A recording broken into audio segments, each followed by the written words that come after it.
Thom Hartmann here on the news. You need to know this. The G20 Summit in Russia is officially underway, and it's being dubbed an international showdown.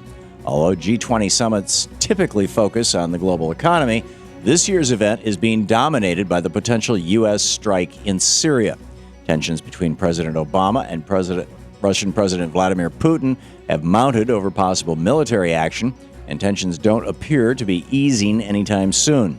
In recent days, Putin has voiced opposition about U.S. military action in Syria at the same time that President Obama has been attempting to make the case for war. At a stopover in Sweden on his way to the G20, President Obama admitted that U.S. relations with Russia have, quote, hit a wall.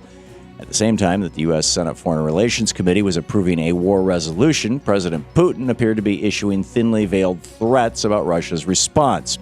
In an interview on Wednesday, Putin said, if we see that steps are being taken that violate the existing international norms, we shall think how we should act in the future, in particular regarding supplies of such sensitive weapons to certain regions of the world.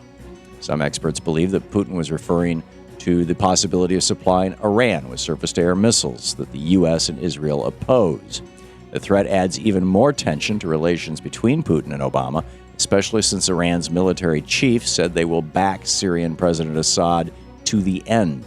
As President Obama tries to make the case to Russia and to the international community at the G20 Summit for military intervention in Syria, many Americans are making the case against it to lawmakers here at home. The majority of people in our nation don't want to get involved in this complicated and dangerous scenario, and they are begging their elected leaders to pull us back from the edge of a potential world war.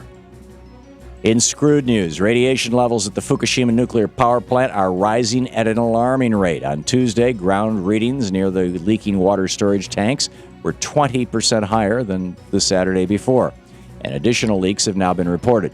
Current levels in the contaminated water are high enough to provide a lethal dose of radiation to someone standing near the leaking tanks.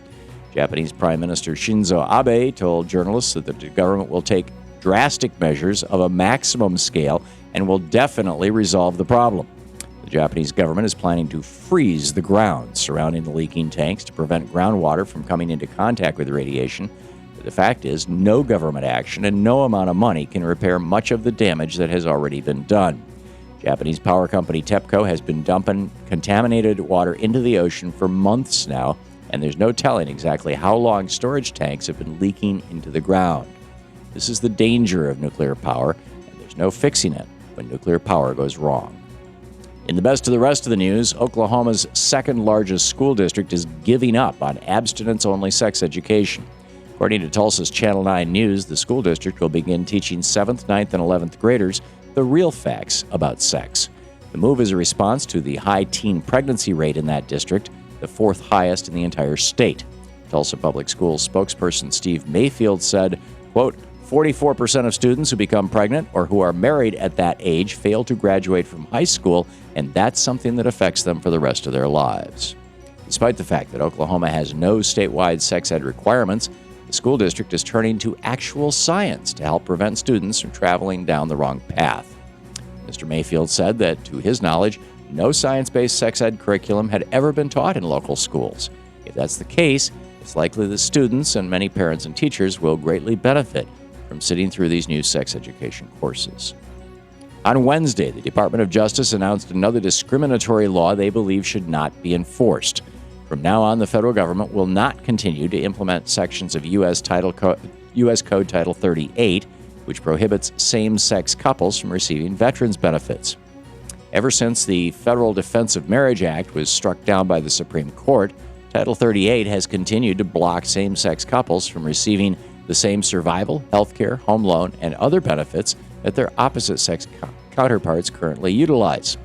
The announcement comes as a relief to many veterans and their partners, sparing them the legal fees to fight the discriminatory section of the law, and it means they no longer have to wait to receive equal benefits. In a law to House Speaker John Boehner, Attorney General Eric Holder explained that decisions by the executive not to enforce federal laws are appropriately rare, but the administration had no longer a justification to uphold it. Thankfully, the men and women who serve our nation now will have access to the same benefits, regardless of whom they love. And finally, next time you see an angry post on Facebook or you receive a flirtatious text from an ex, don't judge so quickly. According to neurologist Dr. Laura Fine, the person who typed that message could have been sleep texting.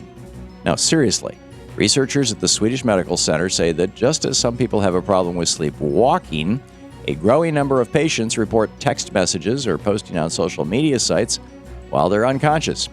Dr. Fine says the patients get up in the middle of the night, send out a digital message, and have no recollection of it the following morning. And she says the messages might be upsetting.